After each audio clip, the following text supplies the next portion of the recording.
Hi guys, welcome to our channel Tropical Discovery. Thank you all for joining us today, and thanks to all the subscribers that have been subscribing to our videos, liking them and commenting on them.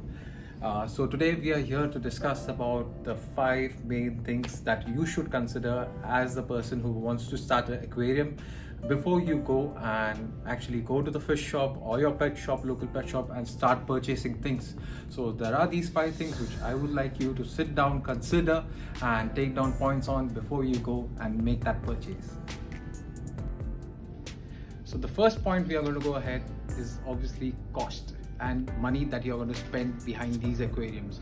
So I've had quite a few aquariums and I have been spending a lot of money after that, all because it went unplanned and because I did not plan it very well.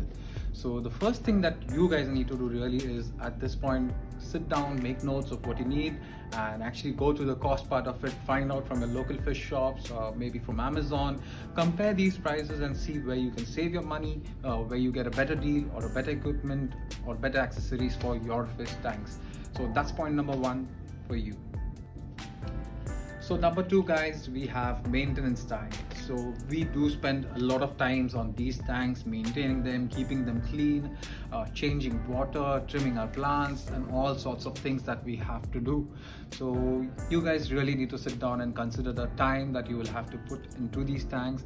Now it all depends on what kind of a tank you're going to have. If you have a basic tank, just sand, gravel and fishes roaming around, obviously it's just going to take you 10 minutes a week to change the water, clean the tank and get it starting all over again. But if you do plan to have plants and other kinds of accessories in your tank, then it's going to take a little more time. So you need to plan and you need to find a way, as in when you're going to have that dedicated time towards your aquarium, maybe at the end of the week when you have off, maybe on the second off of your weekend, plan your time and accordingly do the maintenance. But I will emphasize on this, it is really important that you maintain your times at equal time periods so that your tank does not collapse and the fishes don't suffer for it. That's it.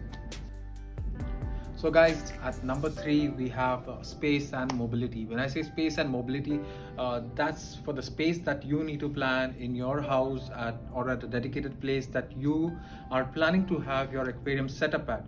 Now while planning the space and mobility, there are few things you should, from my personal experience, what I feel you should keep these things in mind at least.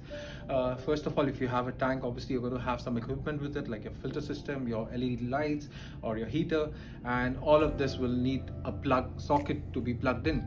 So wherever you are planning to have your tank set up, make sure that that space is going to be adequate, first of all, to hold your tank or to house your tank. Whichever surface that you plan to keep the tank on, please note that tank is not going to be light, it's going to be heavy. So you need to also make sure you have a sturdy base so that it holds your tank well and it will support it. And look for a place that has a socket or a plug socket nearby to the tank so that you can easily plug in all your things and make the room look neat and tidy, or else you will have the wires and cables all over the place. So keep that in mind. So guys, at number 4 we have our fish and plants. So with fish and plants, usually what happens is we have seen some people having their aquariums, we have seen some fishes that we got attracted to or which we loved, and ultimately we go to our fish shops, at the nearest fish shop we will go check what he has in his tanks. Most of us make the mistake of doing is we just look at the colors or how beautiful that is, or some of us who are cost oriented, we will ask him which is the cheapest fish he has and we will pick out which is the most beautiful one and the cheapest one and put it in our tanks. Now guys, that is not the right way to do it. So when you are purchasing your fish, there are some things you need to keep in mind, because there are some fish which will look maybe 2 inches in the tank at the aquarium shop, but eventually, gradually, when you will get them home, maybe you will plan to have them in a small tank, which is a 4-gallon, 5-gallon tank. Gradually over the period of time, this fish is going to grow big and it's going to get huge. For example, you will see, a lot of you must be knowing about arowanas. So arowanas as babies, they are maybe 5 inches long, and when you see them at the pet store, they look amazing. They are very spectacular species of fish. But if you have also seen people who have grown them to large extents, they will get huge. And to have these kind of fish, you need to have large tanks. So unless you have the space and the size of the tank, then you can plan for this fish. The second important thing about fish is people like to mix around fish, so they would like to have maybe 2-3 species of different fish. So when you want to do that, make sure, this is rule of the thumb from me at least, what I am been following. So basically, if one fish can fit in the mouth of the other fish, please don't buy it, because eventually he's going to get eaten by the other fish. So keep in mind that like small fish will go with small fish, larger fish will go with other larger fish. Also, you need to look at or ask your fish guy about the water parameters that these fish require. Some fish dwell in lower temperatures, some need higher temperatures. So you are going to have to do your research on your fish. Now talking about plants, so we may feel, oh wow, this looks beautiful, it makes my tank look green, and the entire tank looks very nice, and I want to have this plant, it's red in color, this one is green, and I'll mix and match everything and it will look perfect.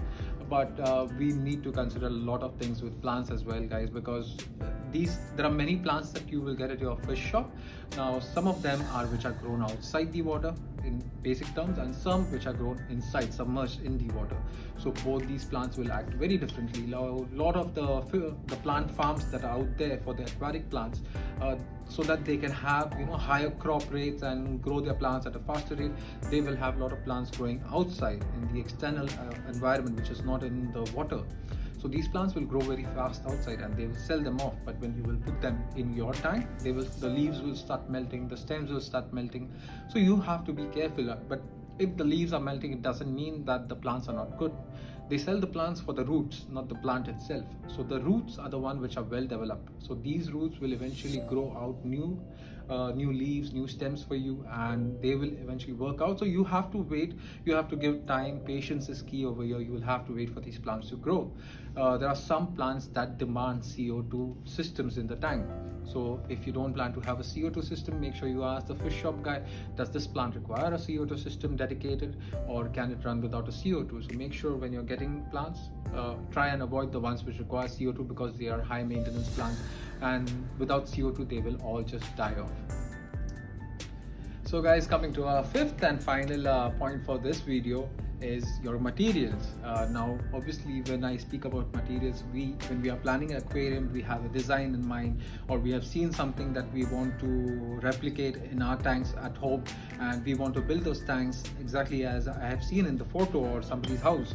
So when you are planning your design and your concept, it is very important you sit and make a note of all the materials that you're going to need for those tanks.